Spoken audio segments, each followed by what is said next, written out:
Hello everyone, Ravindra Bhardwaj this side, founder of trading Gurukul.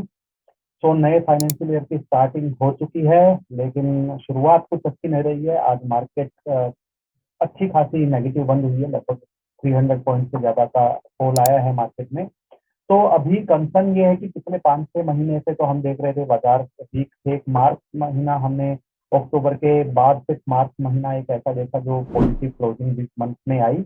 लेकिन suddenly वो सारी जो गेन थे वहां से मार्केट एक 22,000 के लेवल से 23,800 के लेवल तक गई। वहां से लगभग 500-600 पॉइंट से ज्यादा की गिरावट निफ्टी में आ गई है। तो अभी क्या ये वापस एक थोड़ा सा पॉज दे के वापस नए हाई की तरफ बाजार जाने वाला है, या फिर ये ऐसे ही मार्केट सैचुरेशन पॉइंट पर है कि यही 22,000 से 24,000 के बीच में मार्केट घूमने वाला है। तो सभी के अंदर कंसर्न ये है, इन्वेस्टर ये सोच रहे हैं कि हम अगर हमने पैसा लगाया हुआ है तो कब तक हमारा पोर्टफोलियो अच्छा खासा रिटर्न देगा, या जो कैश पर है वो ये सोच रहे हैं कि क्या ये राइट टाइम है सारा पैसा इन्वेस्ट करने का।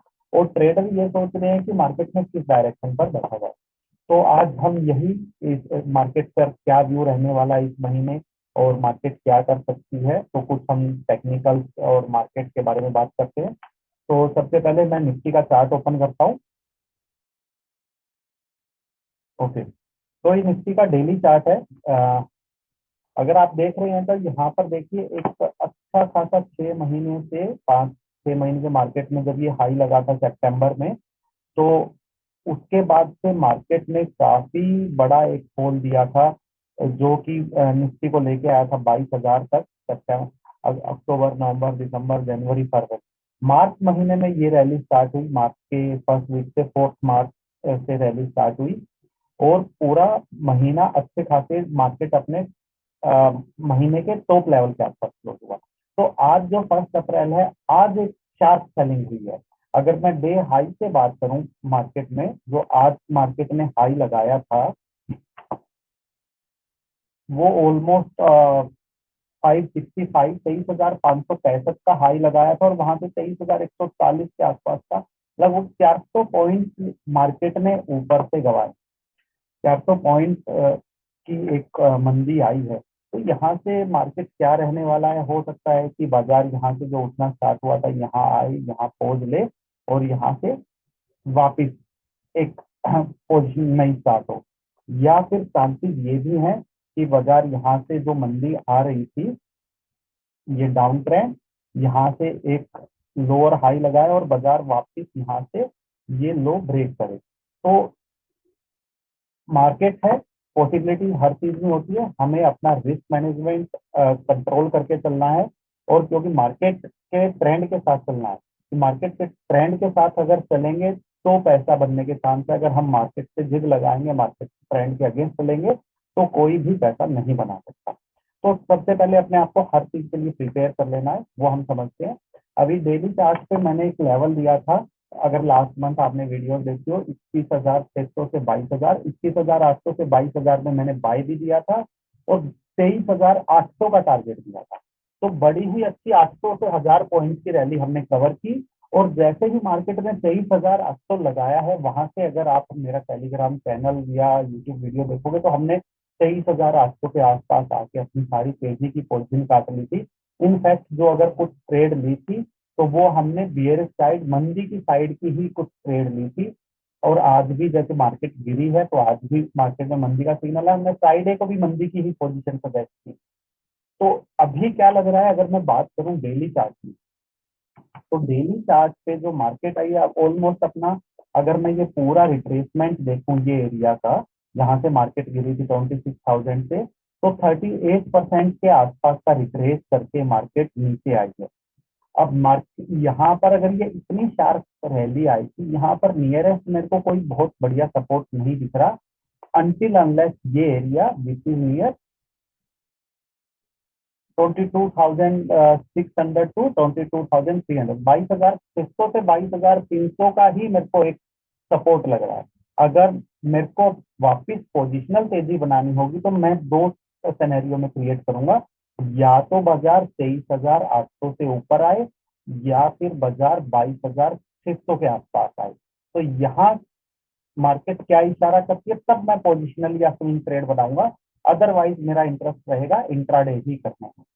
अब यहाँ पर 22,000 22,600 और जो ये लेवल है, उससे पहले मैं देखूं जो ये बाजार यहाँ से 22,000 से चला था, इसका अगर मैं रिट्रेसमेंट एरिया निकालता हूँ तो 60%, 61% रिट्रेस आता है ऑलमोस्ट 22,700 के आसपास, जो कि कहीं ना कहीं लेवल के आसपास है। तो 22,700 अगर निफ्टी आती है तो हम थोड़े से अलर्ट हो जाएंगे। उससे पहले अगर निफ्टी आज जो सेल ऑफ है, अच्छा खासा सेल ऑफ है, तो यहाँ से अगर बाई चांस ऊपर जाती है तो मेरे को लग रहा है ये एरिया अभी थोड़ा सा निफ्टी को परेशान करने वाला है।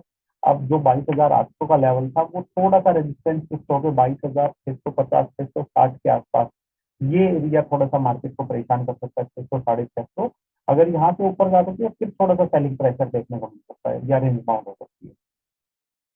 बात करता हूँ वीकली चार्ट की, जो लोग पोजिशनल अगर देख रहे हैं वीकली चार्ट पे भी यहाँ पे एक ट्रेंड लाइन बाजार जो फॉलो कर रहा था, तो वो ट्रेंड लाइन एक ब्रेक हुई थी, ट्रेंड लाइन के ऊपर भी क्लोजिंग आई है। तो जनरली जो बेसिक टेक्निकल एनालिसिस है, तो जो मेरा मानना है हमें पैसा अगर बनाना है तो पैसा बनता है लोअर लेवल पे। अगर मेरा पैसा यहाँ लगा होता तो अगर मैं ब्रेकआउट देखकर यहाँ कहीं पैसा लगाऊंगा, ट्रेंड लाइन के ऊपर क्लोजिंग आ गई, अब तो ट्रेंड रिवर्स है, तो मेरा रिस्क बहुत ज्यादा बढ़ जाता है। जनरली मैं इस तरह के ब्रेकआउट में ट्रेड नहीं लेता, मैं रिटेस्ट का वेट करता हूँ। रिटेस्ट वही अगर वीकली में भी ब्रेकआउट आया तो वीकली में भी मेरा जो एरिया निकल के आ रहा है, तो 22,350 से 22,670, तो और इसी एरिया के आसपास मेरा 61% का रिट्रेसमेंट आ रहा है। तो 22,700 600 के बीच का एरिया मुझे काफी अच्छा लग रहा है कि मैं अगर यहाँ से पोजिशनल ट्रेड बनाऊं तो ये लेवल अभी मार्केट के लिए काफी सपोर्ट करने वाला है, 21,500 से 21,800। मंथली चार्ट की अगर मैं बात करूं, मंथली चार्ट पर ये कैंडल का लो है वही वाला है 21,300 के आसपास का, जो हमारे लोकसभा के इलेक्शन के रिजल्ट आए थे जब मार्केट काफी वोलेटाइल हुआ था। तो मंथली लेवल पर ये कैंडल ब्रेक नहीं होनी चाहिए। अगर कोई भी पोजिशनल ट्रेड बनाता है नीचे अगर 22,600 700 और पोजिशनल लंबी तेजी खेलने के लिए, तो पोजिशनल मेरा स्टॉप लॉस एडवाइजेबल है कि अगर आप तो 21,300 250 के नीचे का स्टॉप लॉस लेके चलेंगे तो हो सकता है थोड़ा सा आप सेफ रहें, या फिर अपनी पोजीशन को हेज करके चलें। यहाँ पर अगर आप 22,500 600 अगर ले रहे हैं तो वहां पर आप 23,000 का या 22,500 का या 22,000 का दिसंबर एंड तक का एक पुट ले लें साथ में। बाई चांस बाजार गिरता है तो आप एटलीस्ट वो पुट आपको थोड़ा प्रोटेक्शन देगी। अब यहाँ पर ये व्यू तो है, बाजार हालांकि ठीक लग रहा है, चार्ट पर एक मंथली वीकली एक ब्रेकआउट आया है, लेकिन बाजार के बारे में कहावत है जब सब कुछ ठीक लगने लगता है तभी टाइम होता है खराब होने का। तो हमें किसी भी चीज के लिए रेडी होना चाहिए, क्योंकि ट्रम्प साहब है डेली कोई ना कोई स्टेटमेंट देते रहते हैं। उन्होंने अभी रिसेंटली टैरिफ का तो छेड़ा ही हुआ है, टैरिफ 2 अप्रैल से टैरिफ लगने वाला है ऑटो सेक्टर पर। तो जो कुछ कंपनी के लिए नेगेटिव है, जैसे इंडिया में सबसे ज्यादा नेगेटिव तो टाटा मोटर के लिए है। और उसके बाद क्या रहता है, टैरिफ वॉर कैसी रहती है, जैसे कुछ कंट्रीज यूएस के अगेंस्ट यूनाइट होने लगी हैं। तो इस तरह की जब सिचुएशन होती है, जियोपॉलिटिकल सिचुएशन खराब होने लगती है, तो बाजार के लिए वो नेगेटिव होता है। हो सकता है यूएस कुछ और चीजें इम्प्लीमेंटेशन कर दे और कहीं टैरिफ बढ़ा दे, या दूसरी कंट्रीज यूनाइट होने लगे तो उससे हो सकता है ट्रम्प साहब और भड़क जाए, कुछ और अ, ऐसा स्टेप ले ले जो बाजार के लिए ठीक ना हो। तो एक थोड़ा सा मैं आपको लेके चलता हूँ 2008 में। अभी कुछ जैसे मैंने कुछ आर्टिकल पढ़े थे, कुछ लोग बोल रहे थे 2008 जैसी सिचुएशन हो रही है। तो एक बार 2008 का मैं चार्ट ओपन करता हूँ आपके सामने, जो अब तक का मेरे सामने बाजार का सबसे बड़ा क्रैश आया है। कोविड से भी बड़ा क्रैश 2008 में आया था, जिस टाइम पर मैं बैंक हो गया था, ये चीज मेरे को बड़े अच्छे से याद है। तो यहाँ पर देखिए जब 2008 में क्रैश आया, मैं इसको डेली चार्ट कर देता हूँ क्योंकि आपने रिसेंटली निफ्टी का डेली चार्ट देखा है, तो डेली चार्ट में थोड़ा सा अच्छे से समझ पाएंगे। यहाँ पर देखिए ये डेली चार्ट है, 200 से 1 2 3 4 5 6, सिर्फ 1 वीक में ही मार्केट कितना क्रैश हो गया था, मैं अगर डे हाई से बात करूं, सिर्फ 1 वीक की बात कर रहा हूँ, ऑलमोस्ट 30%। 30% एक हफ्ते 5 दिन में, ऑलमोस्ट दो हफ्ते में। और जनरली अगर मैं ये टॉप पे कैंडल लगाती तो ये सिर्फ एक हफ्ते में ही ऑलमोस्ट 27-8% की कैलकुलेशन आई। एक हफ्ते में 27% बाजार, हम 5 महीने में अभी रिसेंटली सिर्फ 15% के आसपास गिरे थे, जिसको सब कह रहे थे बाजार बहुत क्रैश हो गई है। लेकिन इस वाले क्रैश में एक चीज जो अभी के मार्केट के सिनेरियो से कॉमन आ रही है, वो चीज क्या कॉमन आ रही है, उस टाइम भी जब बाजार रिट्रेस हुआ, तो यहाँ पर देखिए बाजार जब रिट्रेस हुआ तो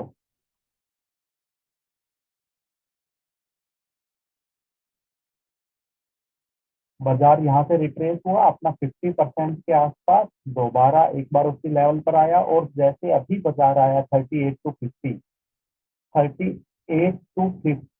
50 जब लगा कि बॉटम बन गया है, और 38 टू 50 से बाजार ने जैसे ही वापिस ये लो ब्रेक किया, तो जो बाजार का सपोर्ट था 4400 का, वही बाजार के लिए रेजिस्टेंस बन गया। और वहां से बाजार अगले कुछ महीनों में लगभग 2260, लगभग मोर देन 60% के आसपास की गिरावट विद इन 10 मंथ, 10 मंथ में इंडेक्स में आ गई थी।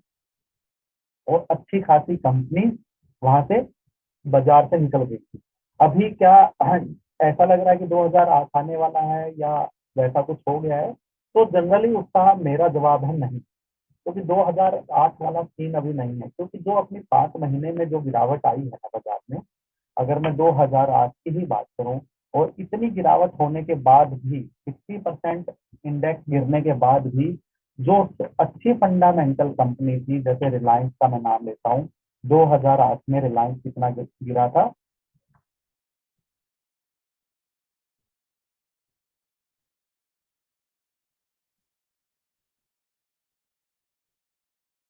2008 में रिलायंस गिरा था ऑलमोस्ट 70%। ठीक है। H D F C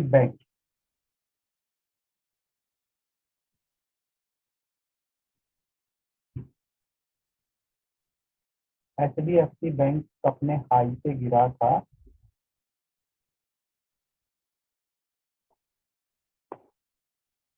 55%।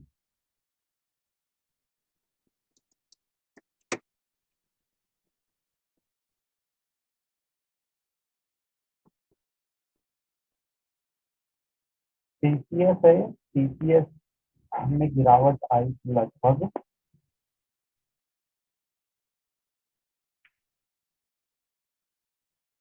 58%।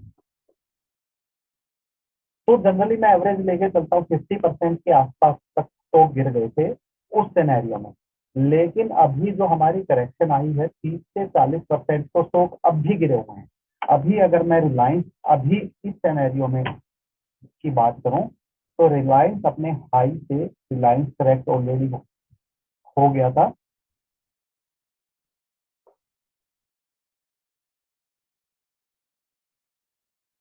Almost 28 to 30%, 28-30% के आसपास रिलायंस गिर गया था। और जो दूसरी अच्छी कंपनीज हैं, टाटा मोटर की मैं बात करूं, टाटा मोटर अपने हाई से लगभग 40% नीचे है। टीसीएस की मैं बात करूं, टीसीएस काफी साल से वैसे ही कंसोलिडेशन में है, अपने हाई से टीसीएस भी 20-30% नीचे डाउन है। तो बहुत सारे स्टॉक है जो ऑलरेडी 30 to 50% डाउन है। और जब कभी भी बाजार में सडनली क्रैश आना होता है, तो वो इतने लंबे पीरियड 5 महीने के बाजार की गिरावट के बाद नहीं आता। जैसे मैंने अभी निफ्टी का चार्ट दिखाया था 2001 का, तो एक हफ्ते में ही इंडेक्स क्या हो गया था, 1 वीक में ही इंडेक्स 30% गिर गया था, सिर्फ एक हफ्ते में। और हमें 5 महीने हो गए इसे गिरते गिरते गिरते, और उसके बाद भी हम 15% गिर पाए थे। तो दैट मीन्स जो ये वाली अपने बाजार में करेक्शन चल रही है, इसको हम बोलते हैं टाइम करेक्शन, कि बाजार टाइम से करेक्ट हो रहा है।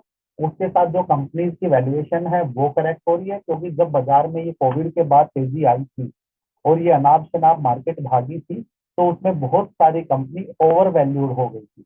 तो वो धीरे धीरे कुछ कंपनी को 50% पीएसयू कंपनी अगर देखेंगे तो कुछ कंपनी जो बहुत ज्यादा जिनमें रैली आई थी 50% तक गिर चुकी है, कुछ कंपनी 70% तक गिर चुकी है। तो अगर बाजार यहाँ से क्रैश होना है तो जो कंपनी ऑलरेडी 70% गिर चुकी है तो उनमें गिरने की गुंजाइश ही नहीं बचेगी। तो अभी 2008 वाली मेरे को पर्सनली नहीं लग रही है, लेकिन हाँ बाजार में अगर आपको ये बाजार मेरे को लग रहा है कि यहाँ से आपको टाइमली आपको अप एंड डाउन देखने को मिलते रहेंगे। अच्छे लेवल पर आप एंट्री करें with strict stop loss. Market में कभी भी कोई चीज 100% गारंटी के साथ नहीं आती, उसमें आपको समझना होगा कि अच्छे स्टॉप लॉस के साथ अगर मैं पोजीशन बनाऊं तो मेरा रिस्क कितना है, मेरा रिवॉर्ड कितना है। अगर मैं 50,000 1 लाख रुपए रिस्क पे रख रहा हूँ तो मेरा रिवॉर्ड कम से कम 3 लाख आना चाहिए। तो इस तरह की मेरे को देखना होगा। अगर मैं इन्वेस्टर हूँ तो जो अच्छी फंडामेंटल वाली कंपनी है उनमें मेरे को कंटिन्यू इन्वेस्टमेंट रखनी होगी। आज हो सकता है कुछ टाइम के लिए वो कंपनी सेचुरेशन में है, लेकिन जब वो रैली देगी तो वो आपको एक अच्छा खासा रिटर्न देगी, क्योंकि बाजार की इस गिरावट से कंपनी के बिजनेस पे कोई इफेक्ट नहीं आता। अगर शेयर प्राइस नीचे आ गए है तो आपको अच्छे उनकी कंपनी की क्वार्टरली परफॉर्मेंस जरूर ट्रैक करनी है। अभी जैसे कुछ कंपनी अगर मैं नाम लूँ तो एशियन पेंट्स है, हिंदुस्तान यूनिलीवर है, लगभग 1-2 साल से 3 साल से कोई रिटर्न नहीं दे रहे। लेकिन अभी अप्रैल से जो ये Q4 के रिजल्ट आने लगेंगे, आप इनसे इन पर थोड़ा नजर डालिएगा। अगर कंपनी के रिजल्ट अच्छे आने लगते हैं तो बट ऑब्वियस है स्टॉक भी बढ़ेगा, क्योंकि जो बड़े इन्वेस्टर हैं एफआईआई हैं वो कंपनी की परफॉर्मेंस पे पैसा डालते हैं। कंपनी अगर अच्छा बिजनेस कर रही है तो आपको अच्छा मुनाफा बना के दे रही है तो शेयर प्राइस बढ़ेगा। अगर कंपनी कर्ज में है, डेट में है और आप सिर्फ बाजार गिरने से उसमें सिर्फ इसलिए बाय कर रहे हैं कि ये स्टॉक 70% अपने हाई से गिर चुका है, तो ये गलती मत कीजिए। क्योंकि पुराने टाइम में ऐसी बहुत सी कंपनियां हैं आज जिनका 20 साल की के बाद भी वो अपने भाव पर नहीं आ पाई और बहुत सारी कंपनी तो मार्केट से आउट ही हो गई। तो आपको हमेशा रूल्स, डिसिप्लिन और पेशेंस के साथ मार्केट में इन्वेस्टेड रहना है। और अपने अंदर के जो ट्रेड है, इस ट्रेड लेने से पहले उसको समझिए कि अपने अपने आप से क्वेश्चन कीजिए, क्या ये ट्रेड मैं स्विंग ट्रेड ले रहा हूँ, पोजिशनल ट्रेड ले रहा हूँ या एज ए इन्वेस्टमेंट ले रहा हूँ। अगर आप इन्वेस्टमेंट ट्रेड ले रहे हैं तो कोशिश कीजिए अच्छे लेवल पर अच्छे फंडामेंटल वाली कंपनी में लिया। आप सिर्फ ट्रेडिंग या स्विंग ट्रेड से ले रहे हैं तो आपको स्ट्रिक्ट स्टॉप लॉस आपको रखना है। ऐसी गलती ना हो कि मैंने ट्रेड ली थी स्विंग ट्रेड या इंट्राडे के लिए लेकिन वो लॉस में कन्वर्ट होगी, वो मेरी मजबूरी में इन्वेस्टमेंट बन गई। बहुत सारे ट्रेडर ये गलती करते हैं, तो मेक श्योर कि आपसे ये गलती ना हो। कुछ रूल्स सिंप्लीफाई रखिए। मार्केट बहुत सिंपल है पैसा बनाने में भी लगाने में भी, लेकिन हम लोग उसको कॉम्प्लिकेटेड कर देते हैं अपने ग्रीड फैक्टर में। मार्केट से बहुत जल्दी और बहुत जल्दी पैसा बनाने में और बहुत जल्दी रिटर्न बनाने में। तो मार्केट से आप एक्सपेक्टेशन रखिए जो ऐसी हो सकती हैं। ओवर एक्सपेक्टेशन रखेंगे तो शायद आपका लालच आपको फंसा सकता है। Thank you everyone, thank you for joining.